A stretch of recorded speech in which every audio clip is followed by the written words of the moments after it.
Ruth 1:20-21. Sumagot naman si Naomi, "Huwag na ninyo akong tawaging Naomi. Tawagin niyo akong Mara, sapagkat ako'y pinabayaang magdusa ng makapangyarihang Diyos.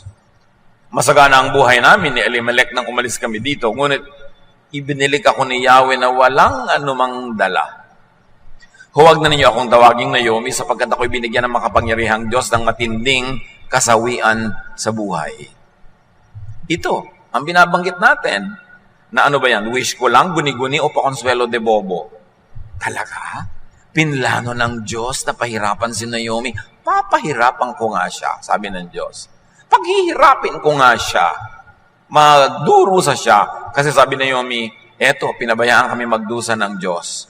God's will ba talaga yun o guni-guni niya? O pakonsuelo de bobo niya? Hindi komo sinabi ng isang Bible character ang isang salita, sabi na ngayon ng Diyos. Isa yan sa dapat nating laging pag-ingatan sa pagbabasa ng Biblia. Maraming karakter dyan. Meron pa nga dyan Ahaz. Meron dyan si Delilah. Meron dyan mismo si Satanas nagsasalita. Hindi lahat ng sinasabi ng mga tao sa Bible, mga karakter dyan, God's Word.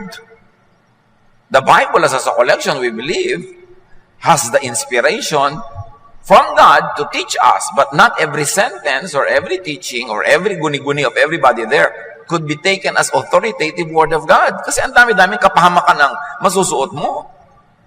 Sabi nga nung Ahaz kay Eve, "You will not die." Namatay sila spiritually. May mga nagsasabing, huwag kang gumawa niyang sasakyan na yan ng pandagat kay Noah. Pero salita ba yun ng Diyos? Si Peter, sabi niya kay Lord, "Lord, you will never go to Jerusalem to die there. I will never permit that. That is not good for you to do." Ano sabi ng Lord? "Get behind me, Satan. You are not on the side of God, but of men." Samantalang si Satan yung nagsasalita ba? No, si Peter. So hindi ko mo sinabi ng Bible character, God's will, God's word, i-apply mo ngayon sa buhay mo. Paano kung nagbabasa ka, "Lord, bigyan niyo po ako ng guidance sa gagawin ko today." Tapos bigla mong nabasa at nagbigti si Judas. Magbibigti ka. Ano po kayang project ang magawa ko? Nabasa mo si Noah, gumawa ng ark. Inipon niya lahat ang hayop doon. Gagawin mo dahil kung gawa ni Noah yon. Dapat hindi lahat God's will. Kumisan God's will for others, but does it mean God's will for you? God's will for a certain tribe, for a certain place, in a certain time. Pero may universal will ba yun na applicable to you anytime, anywhere, anyhow? Kaya maraming napapahamak tapos nagtatampo sa Diyos, sinisisi ang Diyos, at pati image ng Diyos namamali dahil sa maling pagbasa ng salita ng Diyos. Usually, what people call God's will could actually be effects of man-made causes. Tumagilid ang isang building sa Taiwan dahil lumindol. God's will o an engineering mistake? Ruth 1:1-2. Nang ang Israel ay pinamumunuan pa ng mga hukom, nagkaroon ng taggutom sa buong bayan. Kaya't ang mag-asawang Elimelech at Naomi ng mga taga-Bethlehem, Judah, ay pansamantala munang nanirahan sa Moab kasama ang kanilang mga anak na sina Malon at Kelion. Ang pamilyang ito ay mula sa angkan ng Ephrata. You see, kaya napunta sila Naomi doon sa kabilang lugar, umiwas sila sa tagutom sa sarili nilang bayan. Kaya lang nawili sila, hindi na sila umalis doon at doon sila inabutan ng mga dilubyo. Kaya sinabi ni Naomi, "Ayan, pinabayaan ako ng Diyos na magdusa." Kung bumalik-balik man sila na maaga-aga sa sarili nilang bayan, malamang na iba ang takbo ng mga pangyayari. So yung nangyari sa kanila, cause and effect. Ano ang kinalaman ng cause and effect? So God's will.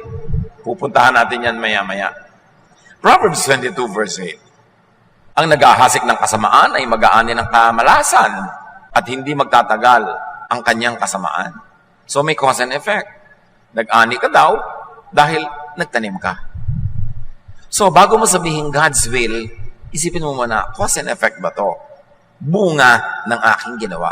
Hindi ako pumasa sa exam dahil hindi ako nag-aral o dahil yung pinag-aralan ko, hindi yun yung itinanong, pero hindi kasi God's will na bumagsak ako.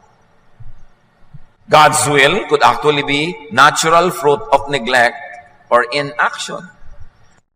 God's will na makunan ako sa aking pagbubuntis. God's will na nagkaroon ka ng miscarriage. Pero dapat isipin mo muna, ano ang dapat mong ginawa na hindi mo ginawa? Ano ang ginawa mong hindi mo dapat ginawa? meron pa tayong pananagutan sa tinatawag nating God's will. Dahil sabi, alam nga namang sabi ng Diyos, nagbubuntis ka ha, palalaglagin ko yan in 3 weeks. Ganun kaya ang Diyos? Tapos paglalaglas mo God's will, pakonsuelo lang ba yan sa ating hindi makaunawang isip? Guguni-guni o wish ko lang. Ecclesiastes 10:18, kung pabaya ang may-ari, ang bubong ay masisira. Kung siya ay tamad, mawawasak ang buong bahay. Dahil hindi inaalagaan, hindi maintain, hindi pinapatibay. Ngayon bumagsak sa'yo, God's will. Ang dami natin natitinig na ganon, sinisira ang puri ng Diyos, na parang Diyos ang kontrabida, Diyos ang nag-iisip ng masama para sa'yo, at kagagawa ng Diyos, pananagutan niya ang mga dilubyo sa ating buhay. Related na related din dito mga kapatid, yung God will provide. Naku, pinaka-abuse na yata na idea yan, God will provide. Anak, gusto mo magpastor? Ano magiging kita mo? Ang liit-liit ng church sa pagpapastoran mo. Gusto mo magganito? Gusto mo magsasabihin, anak, God will provide. Gusto mo mag full-time work, mag-missionary? O kaya, summer missionary ka sa Thailand? Nasaan ang pera mo? God will provide.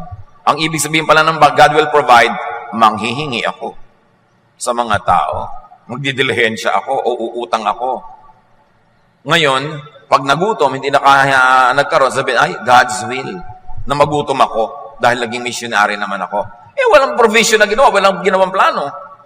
Anak, gusto mo mag full-time work, gusto mo magpasok, magtayo ka ng negosyo, ng tindahan, paalagaan mo sa kapatid mo o sa asawa mo para may iba ka pang income. Pero mo laging sabihin, God will provide.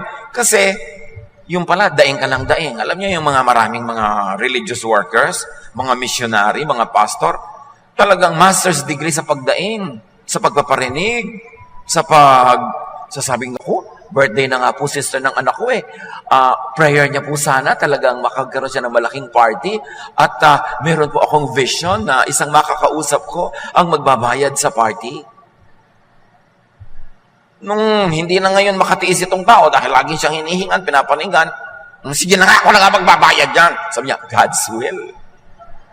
Yung pala, minaniobra niya yung mga pangyayari para yung gusto niya ang matupad.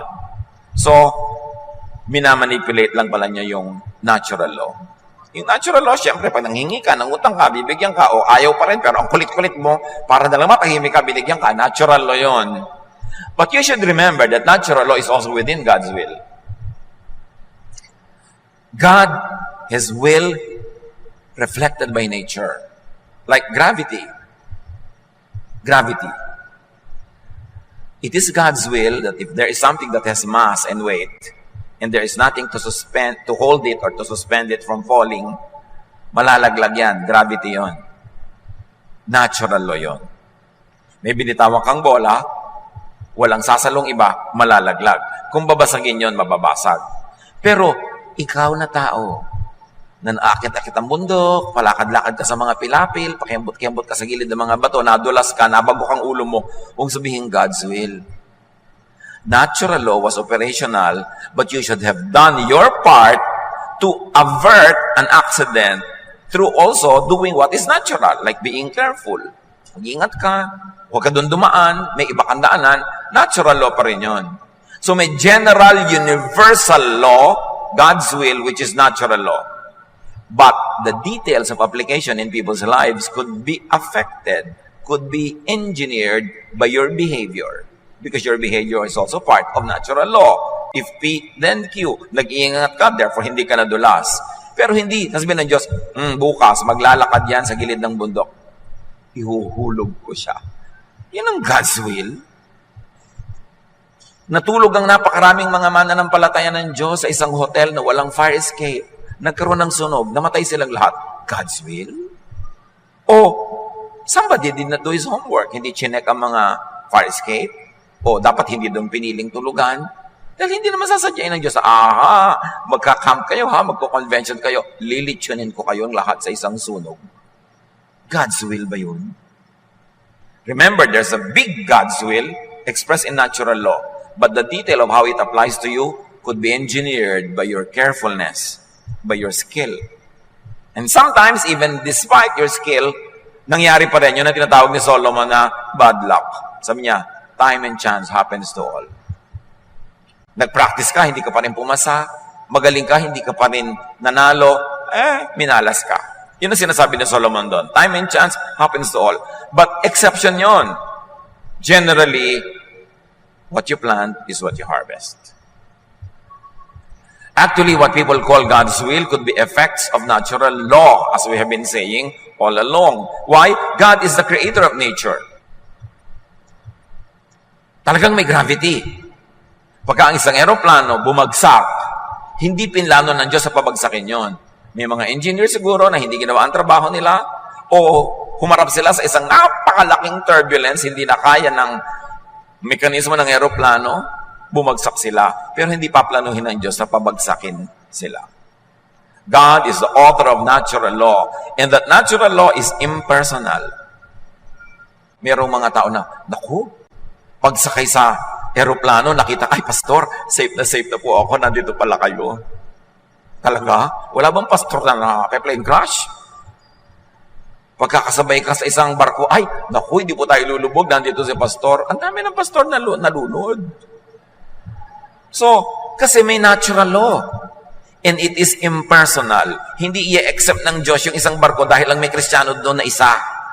Ang dami-dami nang nagtataka, bakit naman po yung tatay ko, missionary, yung nanay ko, maka-Diyos, bakit naman na-aksidente pa siya? Bakit pinayagan yun ng Diyos? May natural law, iha.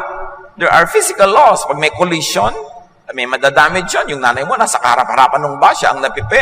Kung nasa likod siya, may mga nasa likod, hindi napipi. Kasi may natural law. So, hindi ka lang aasa sa general natural law of God, i-apply mo pa rin sa detail ng buhay mo, yung karunungan mo, yung pag-iingat mo, still applying natural law para yung desired result mo ang mangyari. Nahuhulog ka dahil sa gravity, pero God's will yon generally, but God does not specifically plan that you will fall. You only happen to be in a part of a building probably that would collapse, kaya ka na ganun. Pinaghahalo natin yung general, impersonal natural law of God with our personal intelligence and skill para ma-maximize yung pag-iwas sa panganib at ma-maximize yung posibilidad ng pagtatagumpay. Hindi isususpend ng Diyos ang law of nature dahil lang nandun ka. Kung sakasakali mang mangyari yun ang tinatawag nating himala. At yung himala, the suspension of natural law to give you a favorable footing, that is the exemption rather than the rule. Huwag laging maghanap ng himala. Obey natural law, use natural intelligence, do what is practical and correct. Because faith, if it has no works, is dead. Natural law, may sakit ka, kailangan mo ng gamot. Yung iba, magdadasal lang po ako, hindi po ako inom ng gamot para ako gumaling. Himala ang hinahanap mo, kapatid. Pero if you want to operate within God's will, which is expressed in natural law, medicate. Do what is proper. Para ma-assist mo yung natural law na maging favorable sa'yo. Bakit naman po yung nanay ko talaga hindi nag-uminom ng gamot, gumaling siya? Himala yun. Pero hindi pwedeng i-claim at i-apply sa lahat ng tao. Kasi prerogative na ng Diyos yan kung sino paghihimalaan at sino ang i-applyan ng natural law. So anong nawala sa'yo kung nag-obey ka ng natural law? Alam nga naman sabihin ng Diyos, nag-obey siya ng natural law, uminom siya ng gamot. Naiinis ako sa kanya, hindi siya humihingi ng himala. Papatayin ko siya. Ganun kaya ang Diyos? Ang dami nating misunderstanding about God dahil sa God's will na yan. Psalm 104 verse 5, He set the earth on its foundations. Ibig sabihin, may set rules na. Physical rules. That's why physics is probably one of the purest prophecies ever. Kasi physical laws are always true, always exact, and always correct. Yung nga, mga calculations mo lang siguro pwede magkamali. Pero E equals MC square, laging totoo yan. Kung alam nyo, ibig sabihin no. Pwede nyo namang i-google mamaya. Romans 1:20, mula pa nang likhain ng Diyos ang sanlibutan, ang kanyang likas na hindi nakikita, ang kanyang kapangyarihang walang hanggan, at ang kanyang pagka-Diyos ay maliwanag na inihahayag ng kanyang mga ginawa. Kaya't wala na silang maidadahilan pa. Sabi, huwag mo na sabihin, hindi ka magaling sa theology, hindi ka magaling sa Bible, hindi ka magaling sa kung ano-ano. Kilalanin mo lang ang nature, makikilala mo Diyos. Kasi siya ang gumawa ng nature eh. Kadalasan kasi sa mga religious ideas, laging dinidemonize yung nature, yung human nature, yung human feelings, yung human desires, dinidemonize, minamasama. Kaya habang nagiging religious ka, lagi kang lumulubog sa guilt, sa sense of failure. But God is the author of natural law. And you, your body, your emotions, how you are, how you think is part of the natural element of who you are. Oras na tinanggihan mo ang yung natural self, yung true natural feelings, your true natural desires, you will end up divided kasi laging minamasama mo ang sarili mo. So ang pagtanggap mo sa God's will is pagkilala at pagtanggap sa natural law. Halimbawa, magagalit ka ba sa leon dahil kumain siya ng usa? Anong gusto mong kainin ng leon? Yogurt? Talagang gano'n siya nilikha, kaya nga may mga pangil siyang gano'n eh. At yan nilikha naman yung usa na mabilis tumakbo para makatakbo siya. Bakala na silang dalawa kung sino magwawagi. Dahil gano'n sila, mula nung nilikha ang mundo, everything's being recycled. Kinain ng leon ng usa, namatay yung leon, naging lupa ulit, tumubo, naging papaya, naging gulay, kinain uli ng usa, yung usa kinain uli ng leon. Paikot-ikot lang naman ang lahat. Walang dadagdag at nababawas sa mundo. Tao lang ang sumisira ng ecological balance. But everything is balanced. It's the law of nature. Do not let your religious beliefs go against natural law because the best theology is seen in God's creation. Kaya sabi nga ng Romans 1:20, lahat ng hindi natin nakikita tungkol sa Diyos, lahat ng hindi natin naintindihan, nasa natural law na ginawa niya. Gusto niyo siya maintindihan? Kilalanin ang natural law and the natural processes. Kaya nga naniniwala ako na science could be God's last prophet. Kasi yan talaga nagbubukas sa atin ng mga mechanics of natural law. Kung paano natin nagagamit ang energy, kung paano natin nagagamit ang iba't ibang sources of power, puro natural laws yan. At hindi yung katakata, at hindi yung anti-God, because it is God who created everything. The earth is the Lord's and everything in it. Colossians 1:16, sapagkat sa pamamagitan niya ay nilikha ang lahat ng nasa langit at nasa lupa. Nakikita man o hindi. Pati ang mga espiritual na kapangyarihan, paghahari, pamamahala, at pamumuno. Ang lahat ay nilikha ng Diyos sa pamamagitan niya ni Jesus at para sa Kanya si Jesus. So to understand Jesus is to understand natural law. Natural law is God's will. God's universal, impersonal will for all creation. When God interferes with that impersonal and general law to accommodate your personal wishes, that's a miracle. The suspension of natural law. The fruits of natural law is the undisputed will of God. Genesis 8:22, as long as the earth endures, seed time and harvest, cold and heat, summer and winter, day and night will never cease. It will go on and on and on.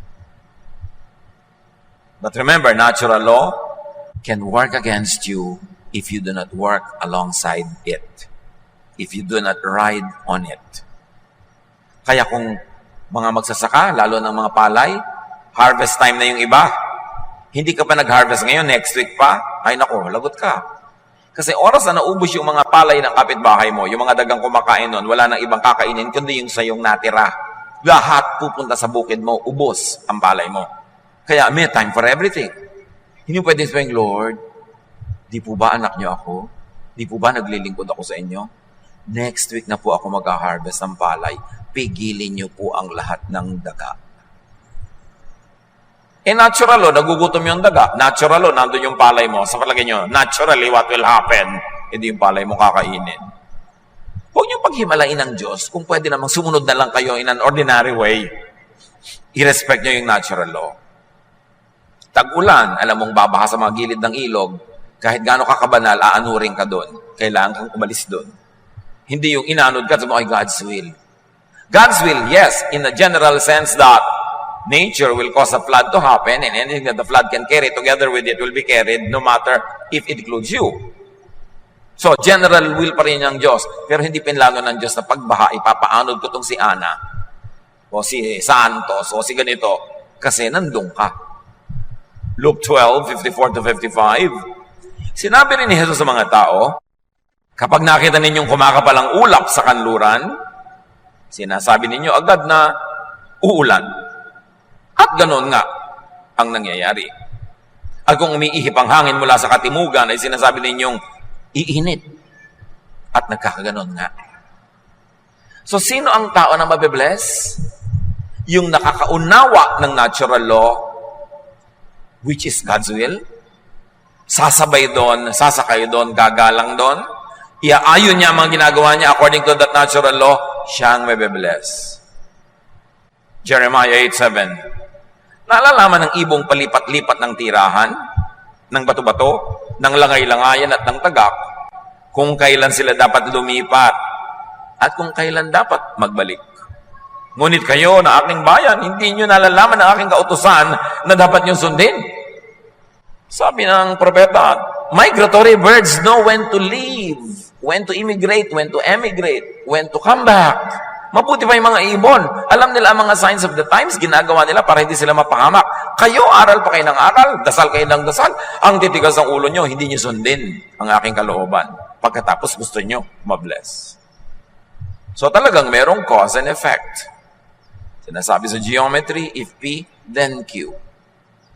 Meron talagang ganun. Matthew 24:32 to 33. Unawain ninyo ang aral mula sa puno ng igos. Sabi ni Jesus, this is about the fig tree. Kapag ang mga sanga nito ay umuusbong at nagkakadahon na, alam niyong malapit na ang tag-araw. Gayon din naman, kapag nakita niyo ang lahat ng ito, malalaman ninyong malapit na siyang dumating. Halos naririto na. So, ang pagkakakilala natin sa nature, nagtuturo sa atin ng proper behavior in response to it, at ganun din in our spiritual life. There are spiritual signs that we should be sensitive to, that we should read correctly so we can act accordingly. So plant and harvest on time, sometimes plant and harvest in time for great effects. Yung binagyo na, nagtanim naman sa tamang oras, yun ang tinatawag ni Solomon na minalas. Hindi lahat ganon. Kasi kung lahat ng nagsasaka, nagtatanim ay minamalas, edi wala na dapat natin ang agriculturist or farmer. Nagsusurvive din naman. Kahit na ngayong taon na ito, hindi nag-harvest ang maganda, may mga darating na panahon, makaka-recover din. Kasi exceptional lang yung ginawa mo. Lahat ang tama, sinunod mo ang calendar, tapos hindi pa rin nagtagumpay. Exception yun. And that will not always happen because that is an aberration of nature. That is an abnormality that will not always prevail. So, importante mga kapatid, you isolate the general cause and effect in nature, which is the general will of God. I-isolate nyo dun sa particular na nangyayari sa mga tao dahil hindi nila sinunod yung law, o kahit sinunod nila, kung minsan, yung tinatawag na they have a streak of bad luck. Ganun lang yon. Importante maintindihan natin that God will not personally choose to make you fall. God will not personally choose you to fail. Yung sabi ni Naomi, ayan, binayaan ng Diyos sa kami magdusa. Hindi naman gano'n ang Diyos eh. God's will for us is that we will all flourish, be fruitful, be happy, be generally all right. But things happen.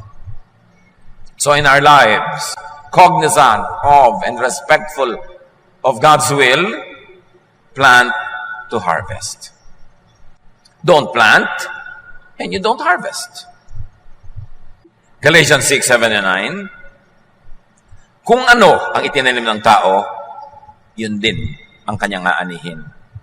Pagdating ng takdang panahon, tayo ay aani kung di tayo susuko. So never give up. You fail once, you fail twice, you fail thrice, nakakota ka na, wala nang natirang failure. Tapos doon ka pa ngayon susuko, naubos mo na ngayon lahat ng chances mo to fail, doon ka pa susuko. Kaya anong sabi ng sweepstakes nung araw? Ang nagwawagi ay di umaayaw, at ang umaayaw ay di nagwawagi. Siguro meron pa rito sa inyong umabot niyan, yung tagumpay ticket. No? So, talaga ang umaayaw ay di nagwawagi. Sige nang sige, kasi matutumbok mo rin yan. Don't be a quitter. At sabi, plant, wind, and harvest a whirlwind. Hosea 8:7, naghahasik sila ng hangin, ipo-ipo ang kanilang aanihin.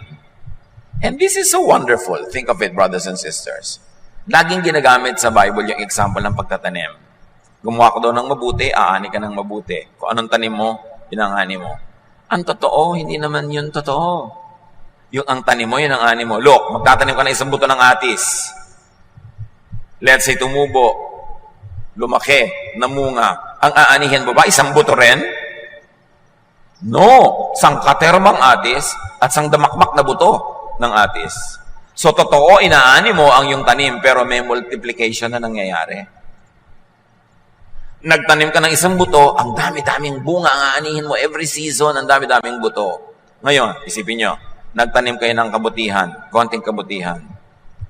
Gaano karaming kabutihan ang aanihin nyo? Isang katerba, isang damak na kabutihan. Kaya dapat magtanim ka ng kabutihan. Baligta rin, magtanim ka ng masama. Anong aanihin mo? Isang katerba, isang damakmak na kasamaan. Kaya napakalaking kahangalan na magtanim ng masama. Gumawa ng masama sa kapwa, gumawa ng masama sa kumpanyang pinapasukan mo, gumawa ng masama sa gumagawa sa inang mabuti, gumawa ng masama sa kaibigan mo, sa kamag-anak mo. Kasi may multiplication na magaganap. Ang aanihin mo, sobrang daming sama. You've got to be so foolish to do something wrong deliberately. Kasi aani ka. But you've got to be so wise to do something right, even just a little good thing. Because alam mo, aani ka ng ang dami. Bakit? Yung ba mga magsasaka na nagtatanim ng isang maliit na palay na naging maliit na tanim, itinanim mo isang palay, talaga ba ang aanihin mo doon? Isang palay din, bawat puno? No! Kilo-kilong palay. So bakit kayo hindi magtanim ng mabuti lagi para ang daming inaaning mabuti? Tapos magtatanim ka ng konti na masama pa, edi ang daming masama ang darating sa iyong buhay. Yan ang God's will. Yan ang natural law. Dapat cognizant tayo dyan. Teka, gagawa ako ng masama. Kaya siguro ang dami-dami kong inaaning masama ngayon dahil ang dami kong tinanim noon. Well, God's will yun. Pero hindi sinabi ng God na sa year 2018 na dadago ka ng kutakot na mga hirap sa buhay kasi gusto ko lang. No. Pero God's will na yes, sa 2018, dadating sa yung kutakot na hirap kasi noong 2014, yan ang tinanim mo eh. Yun ang masasabi mong God's will. Pero hindi sinadya para sa iyo lang. Pinayagan ng Diyos na mangyari according to His natural law. Pero ikaw ang nagtanim, kaya ikaw ang aani. Importanteng maunaway ang God's will na yan. And of course, efficiency means better fruitfulness. Magnenegosyo ka na rin lang, alamin mo na lahat ng tools of the trade. Mag-aaral ka na rin lang, damihan mo na talaga matatandaan at malalaman. May service ka na rin lang, gandahan mo na. May product ka, lagyan mo ng mga maraming value added yung product mo. Lahat nagtitinda ng mga puto, yung sayo, dagdagan mo ng food spa. Ay, ang daming bibili ng puto mo. Kasi habang kinakain nila, may food spa ka. Value added is important. The more efficient you are, the more skillful, the better fruits. God's will yon. Pero kung sabihin ko, ang hina-hina ng benta ko, God's will. Tingnan ka lang kasi mukha kang Biyernes Santo, syempre sa iba na bibili. Yung pupunta sa tindahan mo, bibili na, hindi ka tumitingin, text ka ng text sa ganon. Ay, ayoko na dito, sa kabila na ako. Ay, sa kabila, nag-games din. Ang daming ganon na, mga tinderang text ng text. Na alam mo, pinagbabawalan ng may-ari ng tindahan dahil sa loob ng bulsa nagte-text sa ganon. Kasi hindi mo naasikaso ang bibili. Kung may gagawin kayo mga kapatid, do it lovingly, passionately, dramatically, beautifully, at siguradong uulanin kayo ng pagpapala. Kasi kung anong tanim, siyang ani.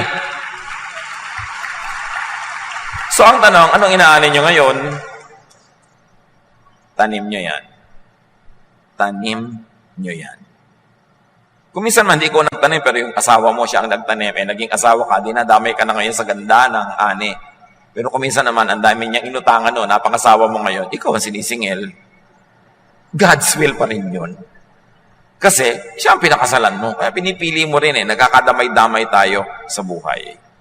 Huwag kayong gagawa ng half-hearted.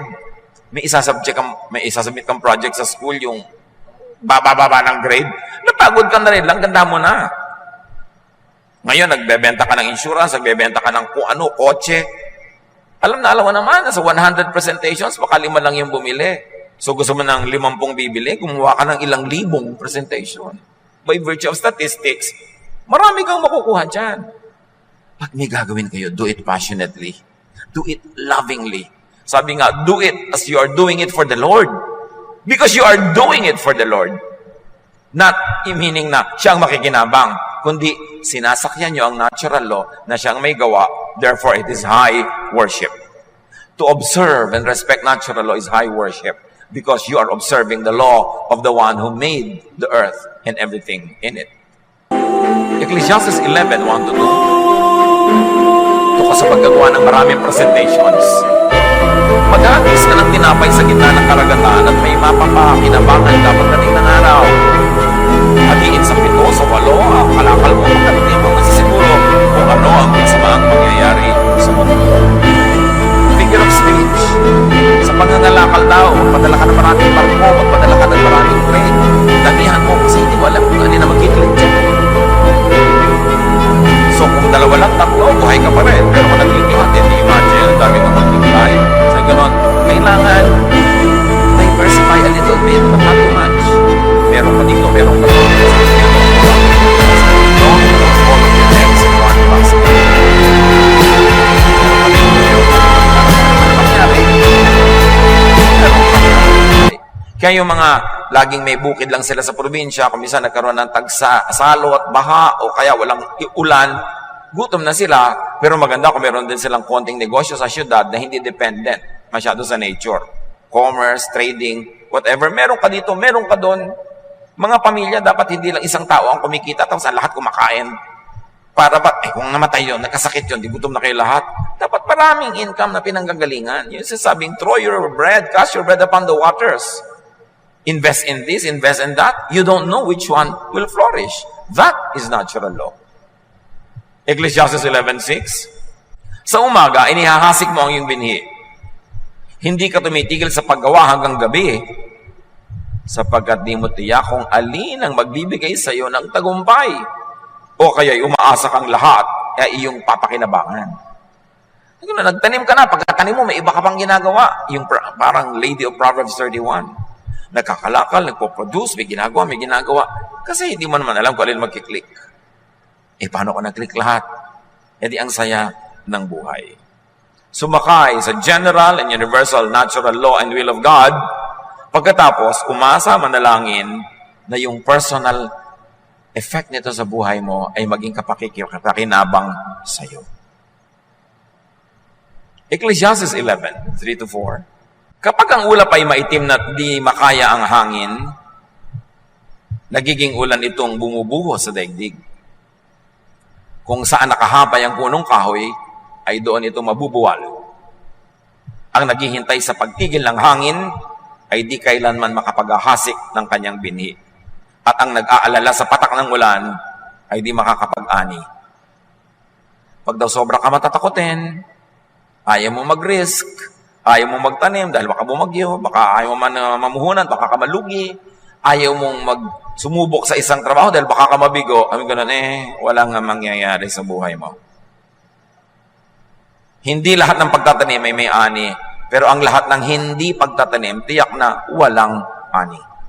Kaya tanim ka ng tanim, and you calculate your risks, you minimize your risk, but you take the risk nevertheless.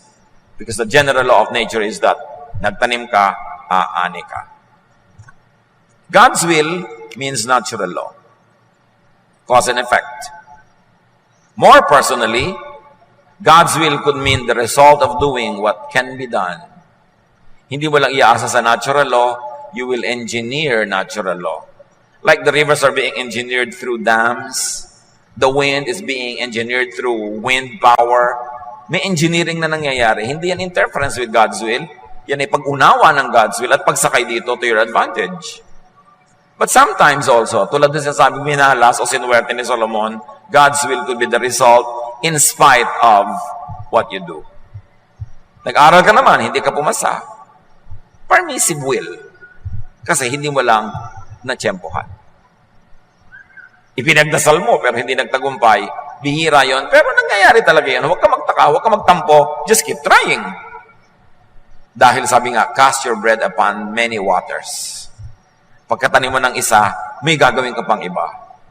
Ecclesiastes 9:11. Sabi ng Solomon na pinakamatalinong tao sa lahat. Ito pa ang isang bagay na napansin ko sa mundong ito. Ang mabilis ay di siyang laging nananalo sa takbuhan. Ni ang malakas ay laging nagwawagi sa digmaan. Ang matatalino ay di laging nakakasumpong ng kanyang mga kailangan. At di lahat ng marunong ay yumayaman.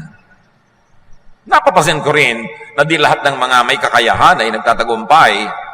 Lahat ay dinaratnan ng malas. Ecclesiastes 9:11. So kung minalas ka lang ngayon, hindi ka pinagkakaisahan ng Diyos Ama at Diyos Anak at Diyos Espiritu Santo. Pagka hindi ka nagtagumpay, hindi ka tinitikis ng Diyos, nagkataon. Merong hindi tumugma sa ginagawa mo at sa natural law. Subukan mo uli. Pag ang dami mo ng failure, nakakota ka na, wala nang naubos, success talaga natira. Kaya dapat binubuo mo ang loob mo, tinikibayan mo ang loob mo, huwag kang susuko. But don't ever misuse the idea of God's will as an excuse for failure or sloppiness. Do not misuse God's will to malign the character of God. And do not misuse God's will as an all-purpose veil for ignorance. Know what you need to know. Operate within scientific knowledge, which is really godly knowledge. Maximize your chances of success. And then praise God that all things work together for your good. Know the basic universal will and operate with it and within it for your fullest and greatest personal blessing. God's will is so important to understand. God's will always prevail. So operate your life within God's will by knowing what God's will really is. Dear Lord, thank you that your will for us is that we will be fruitful and happy and peaceful, joyful, and abundant. Salamat, Panginoon, ang kalooban niyo. That no eyes have seen, no ears have heard what you have prepared for those who love you. Teach us, Lord, to always be encouraged and empowered by that reality. And also teach us to respect nature, to respect the law of nature, to increase our knowledge, and then be wise in the process so that we can make the most out of life. Pagbulay-bulayan natin mga kapatid ang lahat ng ito, kung paano i-apply sa ating mga buhay-buhay. Lord, continue to speak with your people in a very personal way. Give each one a very